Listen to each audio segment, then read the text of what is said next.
예, 우리가 지난 시간에는 이 투자와 매매는 많이 다르다라고 말씀을 드렸고, 그리고 주식 투자자는 이 매매자와 투자자가 방향이 서로 다르기 때문에 둘 중에 어느 길을 선택할까를 결정을 해야 된다고 말씀을 드렸고, 그리고 거기에 공감을 하셔서 주식 투자의 길로 들어서겠다고 생각하신 분들은 아마 이제 이 두 번째 방송을 보실 자격이 있는 거지요.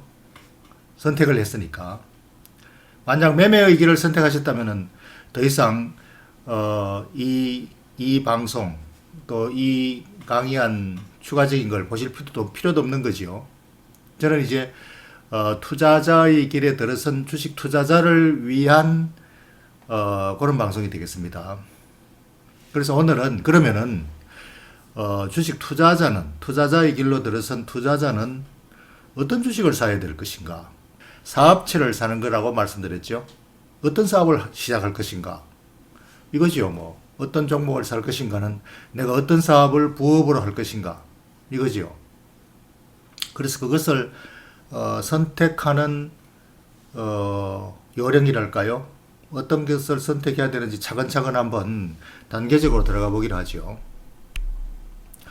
어떤 사람이 25년 전에 뭐 지금 산다면 25년 후가 되겠죠. 어떤 주식을 샀는데 거기에 투자했는데 25년간 들고 있었더니만 100배의 주가, 그러니까 주가가 100배나 올랐더라. 지금 사서 앞으로 25년 후에 100배 오를 종목을 어떤 종목이 있을까? 어떤 사업을 해야 될까? 또 어떤 사람은 어떤 주식을 샀는데 어떤 사업체를 샀는데 25년간 들고 있었더니만 주가가 3분의 1로 떨어졌더라. 25년 후에 주가가 어떻게 될지, 그 사업이 얼마나 성장할지 어떻게 알겠습니까? 그지요? 근데 그때 당시에 열심히 선택을 했어. 고심을 내서 선택을 했는데 결과로 이 종목은 100배가 올랐고 이 종목은 3분의 1로 떨어졌다. 뭐 사업이 3분의 1로 축소된 거죠. 이것을 선택을 하는 이제 그것을 배워야 되겠죠. 어떻게 하면은 이런 주식을 선택할 것인가. 그래서 이게 뭐 아시다시피 이거는 삼성전자고 이것은 상용양회입니다.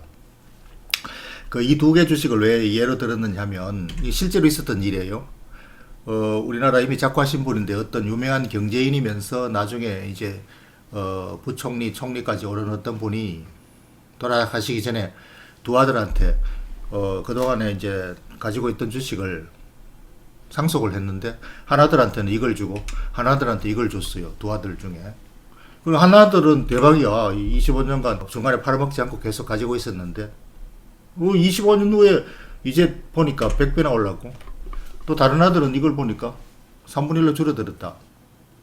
뭐 그때 당시로는 이 둘 다 잘 나가는 기업이었어요. 이게 96년도에 그때 뭐 주택붐이 일어났어. 신개발 신도시도 만들고 이래가지고 상용양회도 굉장히 그 우량 주식이고 전망이 좋은 호황 주식이었어요. 그리고 뭐 또 삼성전자도 그때 가전 붐이 일어나가지고 가전이 전 세계적으로 뭐 잘 팔리고 이럴 때 그 둘 다 아주 잘 나가는 기업들인데 어느 것을 선택해서 25년 후에 어떻게 될까는 그때 당시로서는 둘 다 비슷비슷한 전망이고 좋았죠. 결과는 이제 이렇게 서로 달라질 수가 있다. 가급적이면 이것을 골라내는 그런 요령과 그런 방법 이런 걸 갖다가 이제 체득하는 게 중요한 것이죠. 그래서 그것을 하기 위해서 이제 단계적으로 차근차근히 한번 밟아가려고 합니다. 그래서 이런 종목을 골라내기 위한 기초로 우리가 배워야 될 게 결국은 단기 매매보다는 장기 투자의 승리가 맞다라는 이론적으로 검증해낸 사람이 제레미 시겔이라고 있는 이 사람은 지금 미국의 유명한 대학 교수고 아직 살아있어요. 뭐 CNBC 방송 보면 수시로 주식에 대해서 코멘트를 하는데 아마 대학 교수 중에서는 주식에 대해서 시장에 대해서 코멘트하는 사람이 이 사람이 유일할 거예요. 왜냐하면 다른 사람들 시장을 모르고 이 사람은 시장을 항상 접하고 연구하고 그 시장의 결과에 대해서 데이터를 가지고 검증을 해낸 사람이에요. 그래서 실질적으로 시장에서 장기 투자에서 이긴 사람은 버핏이지만 일반적인 적용에도 당연히 그 결과가 나온다라는 검증해낸 사람이 이 제레미 시거일 교수입니다. 그래서 이 사람이 유명해요. 월가의 구루 중에 한 명으로 꼽힙니다. 근데 이 장기 투자의 승리가 무조건 아무 주식이나 장기 투자한다고 승리하느냐가 아니라 왜 장기 투자가 승리를 했느냐. 그건 미국의 그 내노라 하는 세계적인 뮤추얼 펀드보다도 그냥 장기 투자를 꾸준히 한 사람이 이기더라는 결과는 뭐냐. 배당금의 재투자였더라는 걸 밝혀낸 사람이에요. 배당금을 꼬박꼬박 받아서 그것을 다시 주식을 또 사고 또 사고, 주가가 떨어졌을 때도 배당금으로 다시 또 사고, 올랐을 때도 이 배당금을 가지고 또 사고, 이렇게 계속 사모아 가지고 가지고 있었더니만 그게 결국은 최고더라. 이걸 밝혀낸 사람이 이 사람이고, 그 핵심 요인이 배당금이다. 이게 중요한 거예요. 그래서 그렇고 보니까 이 워렌 버핏이 이 주로 가지고 있는 주식들도 사실 고배당주. 근데 고배당이라는 게 장기적으로 꾸준히 고배당을 할 수 있는 걸 알아야 되겠죠. 일시적으로 고배당, 경기 좋을 때 고배당 했다가 경기 나쁘면 배당도 못하고 뭐 들쭉날쭉 이런 거는 또 성과가 안 좋을 거 아니에요. 그러니까 이 배당이 핵심인데 안정적으로 꾸준히 배당을 계속 주는 기업을 찾아내는 것. 이것이 이제 가장 핵심적인 승리의 요인이죠. 그래서 그런 걸 찾아라. 이게 이제 핵심이죠. 뭐 장기 투자에 가장 적합한 종목. 그래서 그런 종목을 찾는데 투자자가 기본적으로 갖춰야 될 두 가지 믿음이 있습니다. 하나는 기업은 영구 성장한다라는 믿음. 그리고 그 기업의 성장, 영구 성장은 그냥 직선으로 성장하는 게 아니라 사이클을 그린다. 확장, 수축, 확장, 수축. 이걸 반복하면서 영구 성장한다. 그러니까 이게 경제학의 근본 그 기초예요. 두 가지 빼대. 경제라는 게 뭡니까? 기업이죠. 기업의 성장이 경제의 성장이죠. 그러니까 이 기업이 영구 성장한다는 기본 틀을 가지고 있고, 기업이 영구 성장하지 않고 중간에 그만두겠다 하면 그 기업도 아니죠.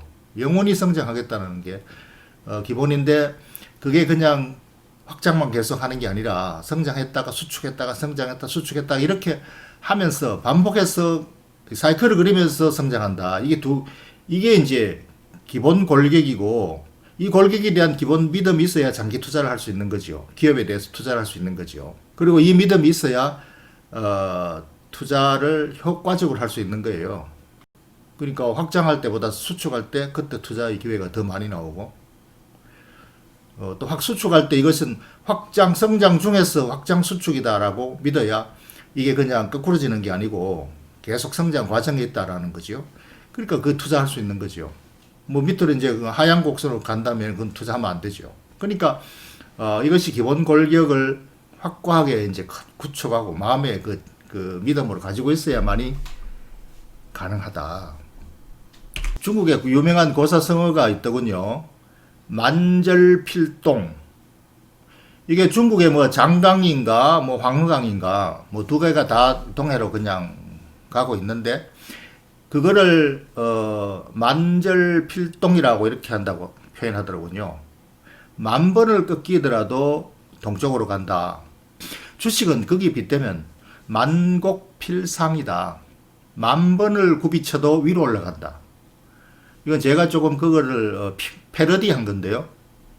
뭐 만절필상이라고 해도 좋고 만곡필상이라고 해도 좋고, 이 사이클을 그리면서 위로 계속 올라가는 이 기본 이치를 가지고 있는, 그러니까 이 믿음이 있다면은 장기 투자의 확고한 기초가 되는 거죠. 배대가 되는 거죠.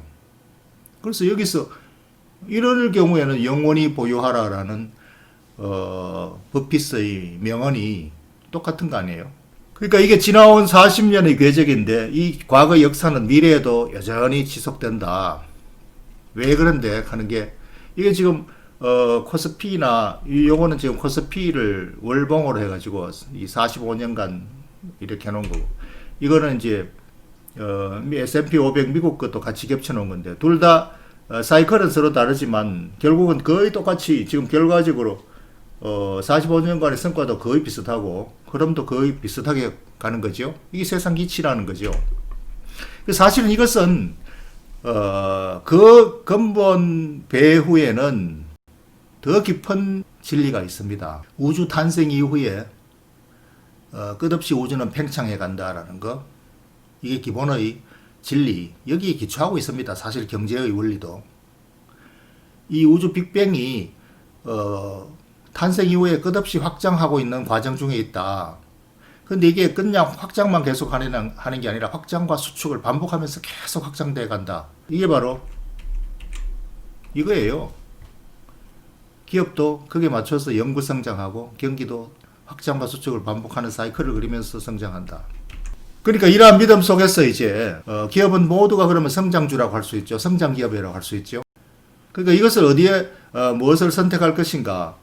그런데 그 성장 중에서 크게 두 가지로 나누자면은 고성장주, 안정성장주 두 가지 부류로 나눌 수 있습니다. 고성장주, 이거 이제 신기술주, 요즘 말하는 바이오주, 신기술주 이런 부류가 고성장주에 들어가죠. 새로운 시장, 급속히 성장하는 신기술주 영역에 들어가는 걸 말하고, 안정성장주는 전통 시장인데 계속 시장이 확대되어 가는 거. 이게 일반적인 대부분의 기업이 여기에 해당되는 거죠. 그래서 이러한 영역에 있는 걸 안정성장주라 그러고, 또는 뭐 지속성장주라고 하기도 합니다. 이걸 가지고 여러 가지로 뭐 경기주라는 또 뭐 방어주라는 등 또는 뭐 각 섹터별로 어떤 이런 이름을 아주 작은 이름으로 또 분류하기도 합니다만, 큰 틀로 보면은 안정성장주라고 할 수 있죠. 그리고 이제 고성장, 요즘 뭐 크게 유행하는 이런 그 신기술주, 페행주라든가 뭐 또는 국내에는 뭐 네이버, 카카오 이런 부류들. 그러니까 이런 걸 고성장주라고, 안정성장주 나머지 대부분 중에서 그럼 어떤 것을 내가 골라서 선택을 할 것인가? 내가 어떤 주식을 평생 사업으로 가지고 할 만한 걸 고를 것인가? 이게 이제 your choice입니다. 당신의 선택입니다. 본인의 그 성향이 달라요. 좀 느긋한 사람은 안정성장주를 편안하게 선택을 할 것이고, 또 성격이 좀 급한 사람은 답답해서 이런 걸 못하고 고성장주를 고르고 싶어 하고.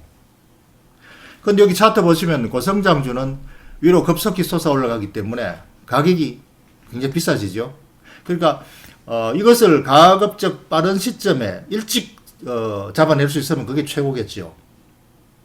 근데 대부분 이제 이게 눈에 보일 때는 저 위에 올라가 있어서 가격이 비싸졌을 때 눈에 보이는 게 이게 문제죠.